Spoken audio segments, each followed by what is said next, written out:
دیکھیں کئی سالوں کے بعد ایک موقع آیا کہ پوری دنیا میں ہم نے اپنا لوہا منوایا، دفاعی صلاحیت میں بھی، خارجہ پالیسی، عالمی امن کے قیام میں۔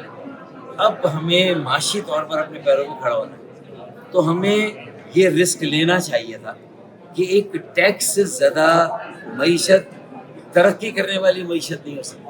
ترقی کرنے والی معیشت وہ ہوگی جس میں عوام پر ٹیکس کا بوجھ کم ہو، براہ راست، یعنی جسے کہتے ہیں نا کہ بلا واسطہ ٹیکس بڑھنا چاہیے اور بالواسطہ ٹیکس، انڈائریکٹ ٹیکس کم ہو۔ سیلز ٹیکس کی شرح کو آپ کم کریں، بجلی، تیل، گیس کی قیمتیں کم ہو جائیں گی، عوام کو ریلیف ملے گی۔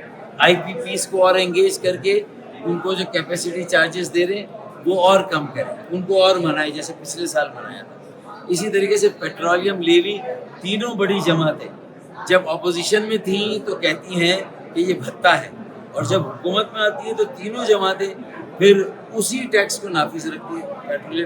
پیٹرولیم لیوی کو ختم کریں، لوگوں کے کرائے، آنا جانا، تیل کی سے تعلق رکھنے والی ہر شے جو مہنگائی ہے اس میں کمی آئے گی، تو پیٹرولیم لیوی ختم کریں۔ اچھا، آپ پیٹرولیم لیوی ختم کرنے سے کوئی 800,000 ارب روپے کا خسارہ ہوگا، وہ کہاں سے پورا ہوگا؟ بڑے وڈیروں جاگیرداروں کی آمدنی پر ٹیکس لگائیں، کوئی 600 ارب روپے وہاں سے مل جائیں گے۔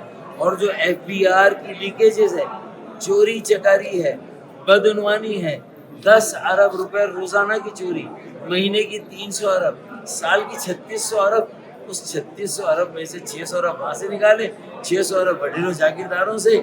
مطلب یہ کہ ون ون سچویشن ہے، چٹ بھی میری پٹ بھی میری۔ لیکن عام آدمی کو خدا کے واسطے مہنگائی اور بے روزگاری اور غربت کے بوجھ سے نکالے، ورنہ جو آج دنیا سے ہمیں اللہ نے ایک موقع دیا ہے، پوری دنیا کے دروازے کھلے، ہم فائدہ نہیں اٹھا سکیں گے۔ ہمیں اپنے لوگوں کا خیال رکھنا ہے۔